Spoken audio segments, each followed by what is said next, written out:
Hello friends, स्वागत है आपका आपके अपने यूट्यूब चैनल ज्ञान प्लस पर। आज हम बात करने जा रहे हैं पवन संचार की।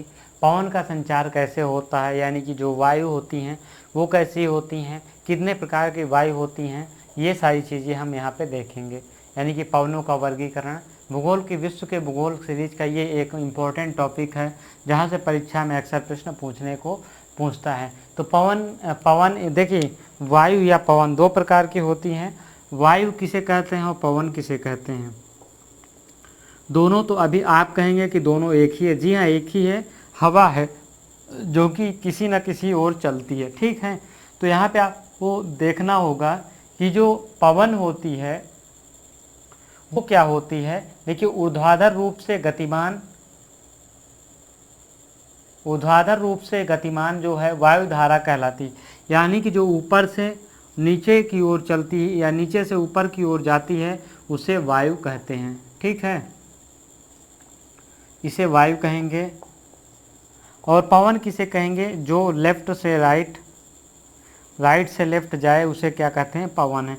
तो आज से आप अपनी परिभाषा बदल डालिए और वायु और पवन में अंतर करना सीख जाइए। जी हाँ, यदि आप नहीं जानते हैं वायु और पवन में क्या अंतर होता है तो आज से आप समझ लीजिए कि वायु जो होती है वो क्या होगी, ऊपर से नीचे आएगी, और पवन जो है अपनी राइट से लेफ्ट की ओर चलेगी। तो इसमें क्या होता है कि पवनें उच्च वायुदाब से निम्न वायुदाब की ओर चलती हैं। यानी कि यदि यहाँ पे हाई एयर प्रेशर है, यहाँ पे लो एयर प्रेशर है, तो एक स्थान से दूसरे स्थान पे ये गति करती हैं। वायुदाब में भिन्नता जितनी अधिक होगी ही उतना ही तेज से क्या होगी, पवन गति करेगी, ठीक है। तो ये आपका हो गया है। अब पवनों का वर्गीकरण की बात कर लेते हैं। क्लासिफिकेशंस ऑफ विंड्स, ठीक है। तो यहाँ पे प्रचलित पवन, स्थायी पवन, सामयिक पवन, मौसमी पवन, यानी कि जो पवनें एक निश्चित दिशा में चलती हैं, वर्ष भर अपने एक निश्चित दिशा में चलती हैं, उन्हें प्रचलित पवन कहते हैं।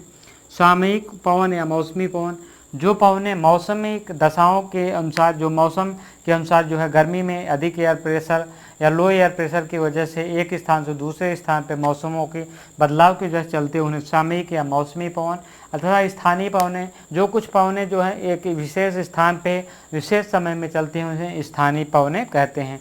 तो ये पवनों की परिभाषा हो गई है। कितने? 3 प्रकार की पवनों को देखिए। अब प्रचलित पवनों की बात यहाँ पे हम कर रहे हैं, तो इसको हमने परिभाषा बता दी। अब प्रचलित पवनों की बात करते हैं तो ये 3 प्रकार की होती हैं।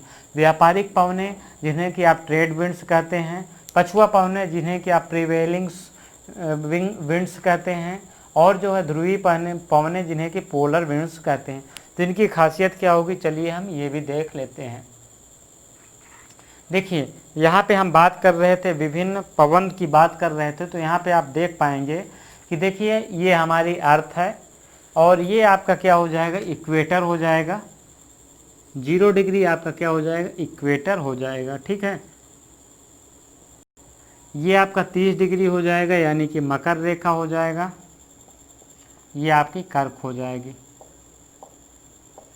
ठीक है। तो ये आपका हो जाएगा, ठीक है। तो इसमें क्या होता है कि 0 से 30 डिग्री तक व्यापारिक पवनें, देखिए व्यापारिक पवनों की दिशा क्या होती है, ये आपने यहाँ पे ये देखिए, साउथ, दक्षिणी ध्रुव की जो है, यानी कि दक्षिणी ध्रुव का मतलब यहाँ पे आप उत्तरी अक्षांश तथा दक्षिणी अक्षांश की जो है पवनें, दोनों पवनें होती हैं। यानी कि 2 प्रकार की ट्रेड विंड्स होती हैं, एक उत्तरी अक्षांश की जो होती हैं और एक दक्षिणी अक्षांश की होती हैं। दोनों पवनें क्या होती हैं कि उच्च अक्षांश से निम्न अक्षांश की ओर चलती हैं। ये देखिए यहाँ पे 30 डिग्री से 0 डिग्री की ओर दोनों पवनें चल रही हैं, ठीक है। इसकी एक निश्चित दिशा होती है जो कि अपने उत्तरी अक्षांश की आप बात करेंगे तो उत्तरी अक्षांश में ये पश्चिम की ओर होती हैं तथा दक्षिणी अक्षांश में ये पूर्व की ओर, पश्चिम की ओर ये भी होती हैं। तो यहाँ पे आप बात करेंगे, यहाँ पे ये दक्षिणी पवन की, जो दक्षिणी आपने पढ़ा होगा कि पवनें किस प्रकार से, पोलर का जो फ्लिंग यानी कि कोरियालिस बल आपने पढ़ा होगा कि उत्तरी ध्रुव में दाईं ओर, यानी कि ये पवन यहाँ पे बह रही थी, अपनी दाईं ओर मुड़ गई, और दक्षिणी ध्रुव में बाईं ओर। तो ये पवन कुछ इस प्रकार दिशा थी, लेकिन जो है कोरियालिस बल की वजह से इधर मुड़ गई है। तो ये दोनों में बेसिक डिफरेंस है।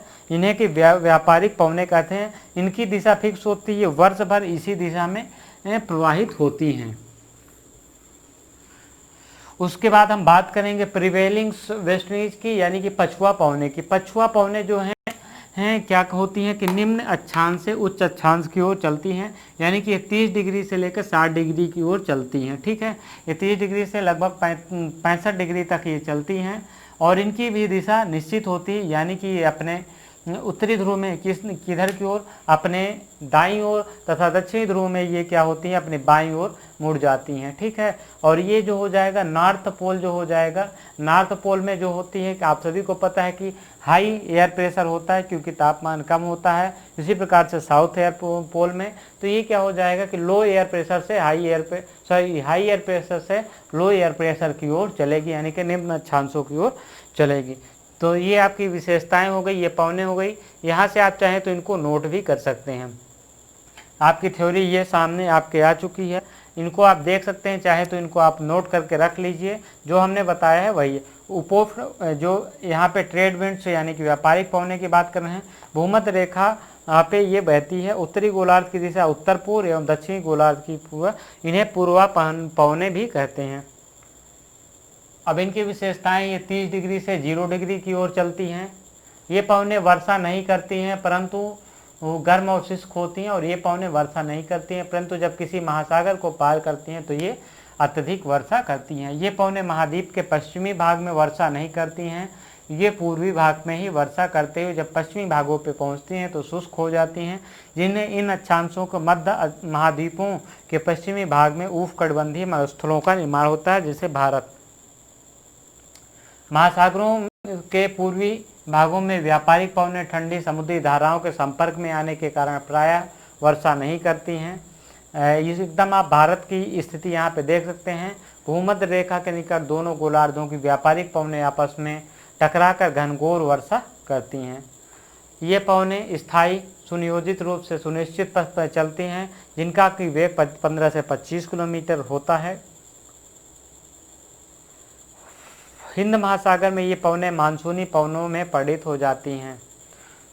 व्यापारिक पवनों की मेखला में ही डोलड्रम पेटी कहते हैं। तो इसको आप इस प्रकार से कुछ समझ सकते हैं डिटेल्स में, अगर आप समझना चाहते हैं तो। आगे हम देखते हैं डोलड्रम।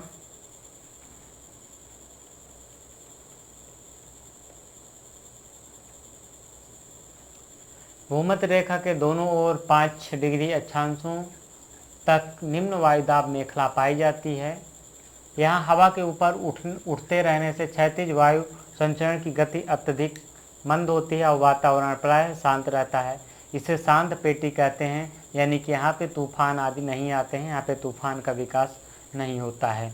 डोलड्रम का विस्तार प्रत्येक स्थान पर अविच्छिन्न मेखला में नहीं होता है। ऋतुवत परिवर्तन के कारण इसकी स्थिति में परिवर्तन आता है। सूर्य के उत्तरायण के साथ साथ ये उत्तर की ओर खिसक जाती है तथा दक्षिणायन के समय दक्षिण की ओर खिसक जाती है। भूमध्य रेखा के सहारे डोलड्रम के 3 क्षेत्र पाए जाते हैं। हिंद प्रशांत डोलड्रम, भूमध्य रेखी अफ्रीका के पश्चिमी किनारे और भूमध्य रेखी अमेरिका। तो इस प्रकार से आप देख सकते हैं ये 4 बजे क्या होती है, बिजली के साथ वर्षा करती है। पछुआ पवनें हमने बताया था कि ये क्या होती है कि उपोष्ण उच्च वायुदाब से उपध्रुवी निम्न वायुदाब की ओर चलती हैं। इसमें घूर्णन के कारण उत्तरी गोलार्ध में इनकी प्रवाह की दशा पश्चिम से पूर्व की ओर होती है, दक्षिणी गोलार्ध में उत्तर पश्चिम के पूर्व की ओर होती है। इसकी आप विशेषताएं यहाँ पे देख लेते हैं। यहाँ पे देखिए उत्तरी गोलार्ध की अपेक्षा दक्षिणी गोलार्ध में पवनों का प्रवाह अधिक और स्थायी निश्चित होता है, क्योंकि यहाँ पे 40 से 65 डिग्री तक यहाँ पे स्थल भाग का अभाव होता है। यहाँ के प्रचंड वेग के कारण दक्षिणी गोलार्ध में इन पवनों को अक्षांशीय स्थितियों के आधार पर गरजता चालीसा, प्रचंड 50 व चीखता जो है 60 कहते हैं। तो पछुआ पवनों का ही ये नाम है। दक्षिणी गोलार्ध में गरजता चालीसा, याद रखिएगा किन पवनों का नाम है गरजता चालीसा, प्रचंड 50 व चीखता 60, ये सारी चीज़ें जो हैं पछुआ पवनों का नामकरण है। अब ध्रुवीय पवनें, पोलर में ध्रुव के पास जो पवनें चलती हैं उन्हें ध्रुवीय पवनें कहते हैं। तो ये हो गया आपका ध्रुवीय पवनें, इनको आप देख लीजिए, यहाँ पे कुछ खास नहीं है। भूमंडलीय पवनों का रूपांतरण का रूप माना जाता है। ये 3 प्रकार की होती हैं। मानसूनी पवनें, स्थल समीर, समुद्र समीर, यानी कि सामयिक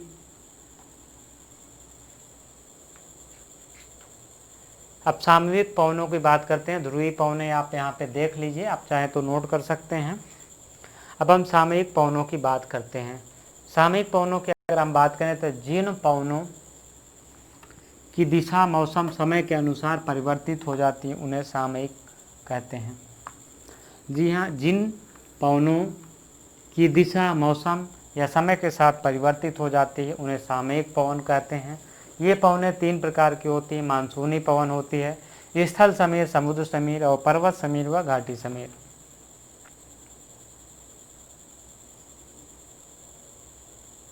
मानसूनी पवनों की अगर हम बात करते हैं तो यहाँ पे आप देख सकते हैं ये पवनें ऋतु परिवर्तन के साथ अपनी दिशा उलट देती हैं, अतः इन्हें मानसून पवन कहते हैं। ऋतु परिवर्तन का मतलब जैसे ये ग्रीष्म में भारत में जो स्थिति होती है शीत ऋतु में एकदम ठीक उसके विपरीत हो जाती है। मानसूनी पवनें ग्रीष्म ऋतु में समुद्र से स्थल की ओर तथा शीत ऋतु में स्थल से समुद्र की ओर चलती हैं। इसी को कहते हैं अपनी दिशा उलट देना। यानी कि जब पवनें समुद्र से स्थल की ओर चलेंगी तो क्या होगा कि इसमें नमी होगी और बारिश करेगी, और जब स्थल से समुद्र की ओर चलेंगी तो ये पवनें शुष्क हो जाएंगी, आर्द्रता विहीन हो जाएंगी, इसलिए बारिश नहीं करेंगी। इनकी उत्पत्ति कर्क व मकर रेखाओं के बीच व्यापारिक पवनों की पेटी में होता है। मानसूनी पवन भूमंडलीय पवन व्यवस्था और स्थानीय कारकों की पारस्परिक क्रिया के परिणाम हैं। इसके अंतर्गत धरातल तथा क्षोभ मंडल दोनों ही घटित होने वाली प्रक्रियाएं हैं।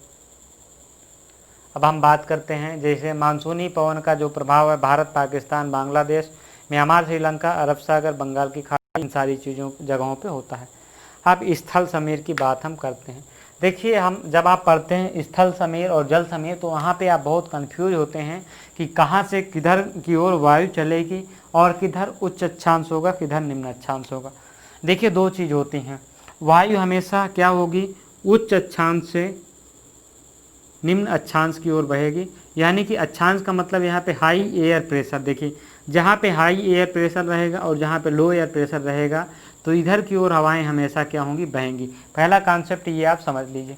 और दूसरा, स्थल समीर की आप जब बात करेंगे तो हमेशा स्थल पहले आएगा। यानी कि पवनें जो हैं, स्थल आप पहले लिख लीजिए, उसके बाद दूसरी तरफ आप लिख दीजिए समुद्र। ठीक है, तो ये पवनें जो हैं स्थल से समुद्र की ओर चलेंगी, इसलिए इसे स्थल समीर कहते हैं। बेसिक कॉन्सेप्ट बस यही है, इसी में सबसे ज़्यादा कन्फ्यूजन होता है। ये रात्रि के समय चलेंगी।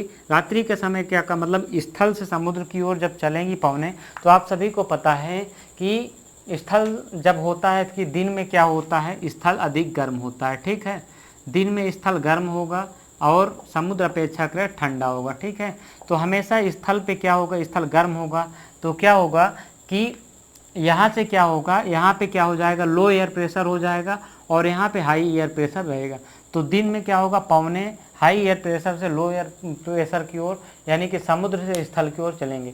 तो इसका मतलब ये गलत हो गया कि स्थल से समुद्र की ओर चलते हैं, यानी कि दिन में प्रक्रिया नहीं होगी, रात में होगी।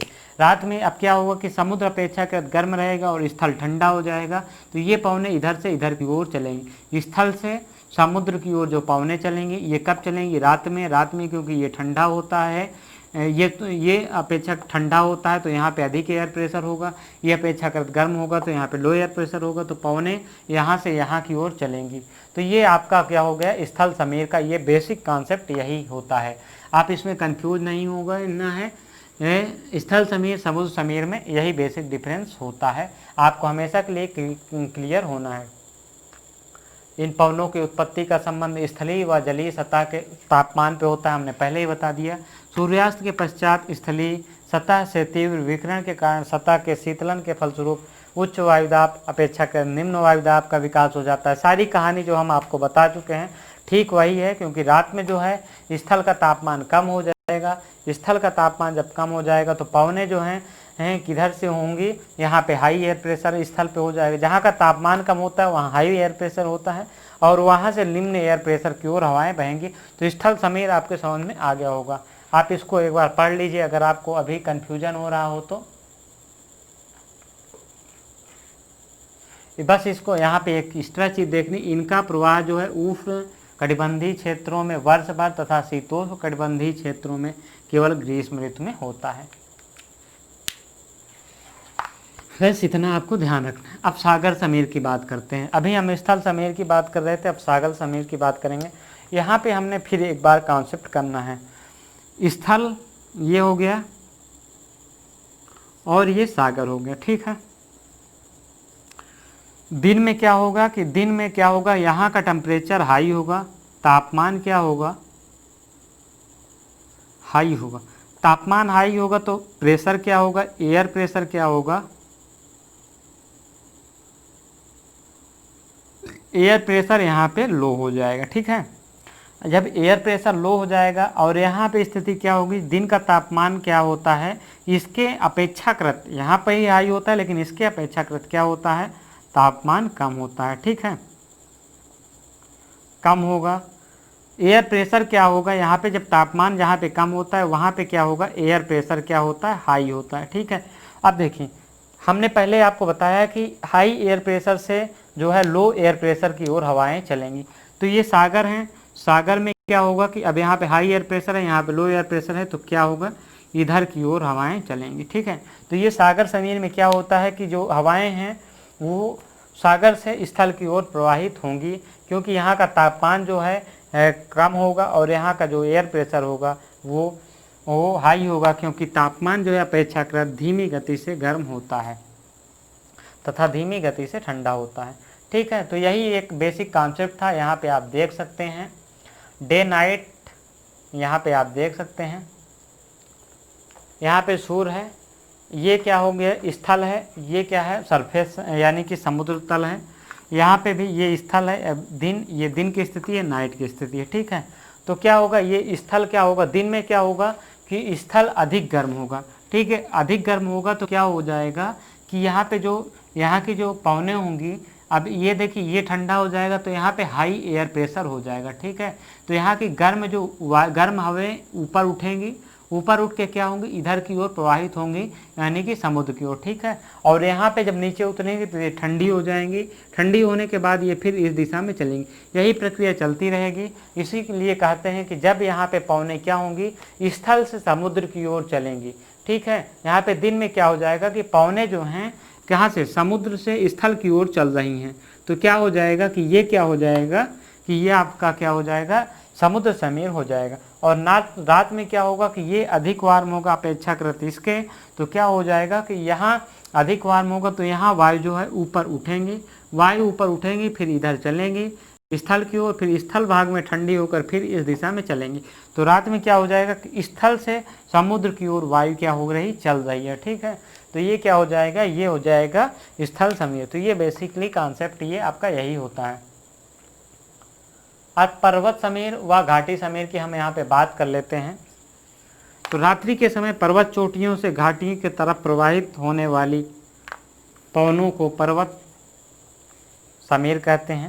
देखिए रात्रि के समय पर्वत चोटियों से घाटियों की तरफ प्रवाहित होने वाली, आप इसका यहाँ पे देख सकते हैं, देखिए ये पर्वत है, ठीक है, यहाँ से नीचे की ओर उतरती है, तो ये क्या हो जाएगी, ये आरोही और अवरोही। रात्रि के समय पर्वत चोटियों में तीव्र विकिरण के कारण हवाएं ठंडी, जब ऊपर आपको जाता है तो आपको पता है कि क्या होगा कि हवाएं ठंडी होगी और रात्रि में अधिक तेजी से ठंडी होगी। तो क्या होंगे कि यहाँ पे इस सहारे नीचे उतरेंगे, ठीक है, पर्वत के सहारे क्या होगी, नीचे उतरेंगी, नीचे की तरफ यानी कि घाटियों की तरफ, ये घाटी हो जाएगी आपकी। यहाँ पे क्या करेगी कि जब उतरेंगी तो वहीं घाटियों से पर्वत चोटियों की ओर पर्वतीय ढाल के सहारे अपवाहित होने वाली, दिन में क्या होगा कि नीचे की वायु जब गर्म होगी तो ये हवाएं ऊपर की ओर चलेंगी। तो ये हो जाएगा स्थल समीर जो हो जाएगा, सॉरी ये आपका हो जाएगा। तो रात्रि में आपको कौन सी होगी, रात्रि में आपका क्या होगा कि अवरोहण होगा और दिन में क्या होगा कि आपका आरोही होगा, यानी कि ऊपर वायु उठेगी। तो ये आपका हो गया। अब आगे हम स्थानीय पवनों की बात करते हैं, लोकल विंड्स की। ये पवने तापमान तथा वायुदाब के स्थानीय अंतर की से चलता है। ये मैप आप देख सकते हैं यहाँ पे, ये पवने तापमान तथा वायुदाब के स्थानीय अंतर यानी कि एक स्थान पे जैसे इंडिया है तो एक स्थान पे हाई एयर प्रेशर हो जाएगा, एक स्थान पे लो एयर प्रेशर हो जाएगा, तो हाई एयर प्रेशर से लो एयर प्रेशर की ओर हवा चलेंगी, तो ये स्थानीय पवनें कहेंगी। इनकी दूरी बहुत कम होती है, ठीक है। तो ये तापांतर और दाब प्रवणता इसका प्रमुख कारण होता है। प्रमुख स्थानीय पवनें, आप सभी को पता है कि भारत में जो लू है वो अति फेमस है, ये स्थानीय पवन है। लू अति गर्म तथा शुष्क पवन है, यह मई तथा जून के महीनों में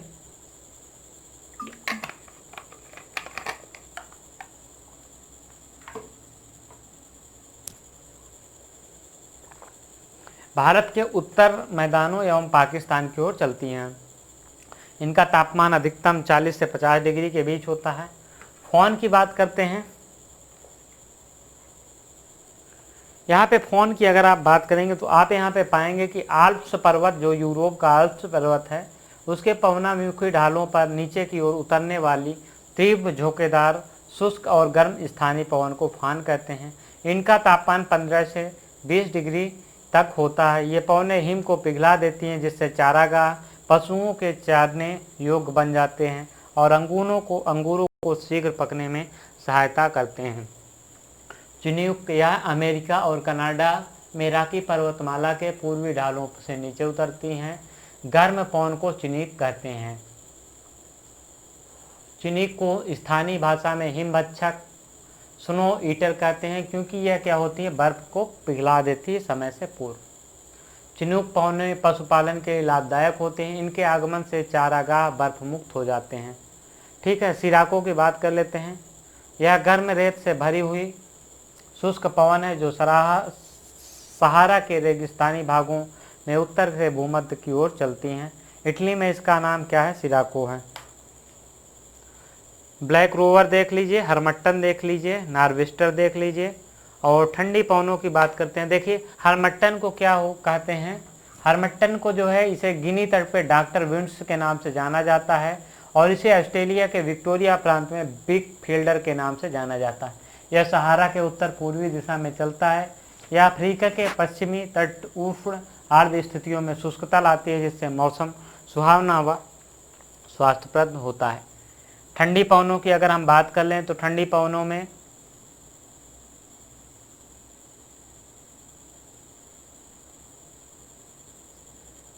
मिस्ट्रल है और बोरा है। मिस्ट्रल जो है फ्रांस में रोन नदी की घाटी से होकर भूमध्य सागर की ओर चलती है, और जो बोरा है आपका क्या होगा, यह मध्य यूरोप के उत्तर पूर्वी एडियाटिक सागर के पूर्वी किनारों पे चलती हैं। मिस्ट्रल जो है हिमांक से नीचे तापमान गिरा देती है, जिससे बर्फ जम जाता है। अब विश्व के हम प्रमुख गर्म पवनों की बात करेंगे, उसके बाद ठंडी पवनों की भी हम बात कर लेंगे। तो यहाँ पे आप देख पाएंगे आपके सामने है, इसको आप नोट कर लीजिए, हम इसको ज़्यादा एक्सप्लेन नहीं करेंगे। चिनूक जो है कहाँ चलती है, गर्म एवं शुष्क इसकी प्रकृति होती है। फोन की आप बात देख लीजिए, यहाँ पे फोन भी देख लीजिए।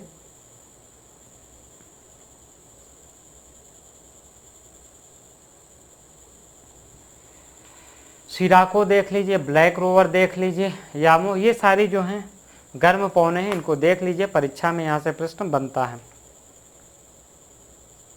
इसको नोट जरूर कर लीजिएगा, 2 से 3 बार पढ़ लीजिएगा, यहाँ पे अधिक प्रश्न बनता है, चाहे आप इसका स्क्रीनशॉट भी लेके रख सकते हैं। ठंडी पवनें देख लेते हैं। यहाँ पे अभी तक हम गर्म पवनों की बात कर रहे थे, ये सारी ठंडी पवनें हैं। मिस्ट्रल है, बोरा है, ब्लिजार्ड है, नोटे है, पेम्पोरो है, ग्रेगाले है, जोरान है, पापागायो है, दक्षिणी बस्टर है, बाइज है और लेवांटर है। तो ये सारी जो प्रमुख पवनें हो गई हैं, पवनों की प्रकृति हमने देख ली है। तो ये लगभग अब ये हमारा पवनों से संबंधित जो भी टॉपिक बच रहे थे वो सारे हो गए हैं। तो ये आपके लिए वीडियो थी। इस वीडियो में इतना ही, मिलेंगे अगले वीडियो में एक नए टॉपिक के साथ। तब तक के लिए धन्यवाद। वीडियो को लाइक तथा चैनल को सब्सक्राइब करना मत भूलिएगा। Thank you.